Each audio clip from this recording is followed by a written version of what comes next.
उत्पत्ति अध्याय 15।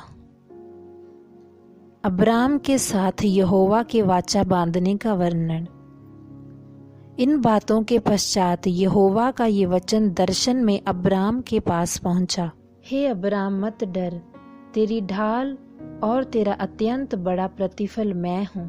अब्राम ने कहा, हे प्रभु यहोवा, मैं तो निर्वंश हूँ और मेरे घर का वारिस ये दमिश्क वासी एलिएजेर होगा, अतः तू मुझे क्या देगा? और अब्राम ने कहा, मुझे तो तूने वंश नहीं दिया, और क्या देखता हूँ कि मेरे घर में उत्पन्न हुआ एक जन मेरा वारिस होगा। तब यहोवा का ये वचन उसके पास पहुंचा, ये तेरा वारिस ना होगा, तेरा जो निज पुत्र होगा वही तेरा वारिस होगा। और उसने उसको बाहर ले जाकर के कहा, आकाश की ओर दृष्टि करके तारागण को गिन, क्या तू उनको गिन सकता है? फिर उसने उससे कहा, तेरा वंश ऐसा ही होगा। उसने यहोवा पर विश्वास किया और यहोवा ने इस बात को उसके लेखे में धर्म गिना। तब उसने उससे कहा, मैं वही यहोवा हूँ जो तुझे कसदियों के उर नगर से बाहर ले आया कि तुझको इस देश का अधिकार दूं। उसने कहा, हे प्रभु यहोवा, मैं कैसे जानूं कि मैं इसका अधिकारी हूँगा? यहोवा ने उससे कहा, मेरे लिए 3 वर्ष की एक कलोर और 3 वर्ष की एक बकरी और 3 वर्ष का एक मेढ़ा और एक पिंडुक और कबूतर का एक बच्चा ले।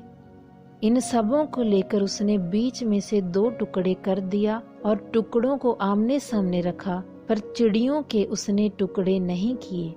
जब मांसाहारी पक्षी लोथों पर झपटे, तब अब्राम ने उन्हें उड़ा दिया। जब सूर्य अस्त होने लगा, तब अब्राम को भारी नींद आई और देखो, अत्यंत भय और महा अंधकार ने उसे छा लिया। तब यहोवा ने अब्राम से कहा, ये निश्चय जान कि तेरे वंश पराये देश में परदेशी होकर रहेंगे और उस देश के लोगों के दास हो जाएंगे, और वे उनको 400 वर्ष तक दुख देंगे।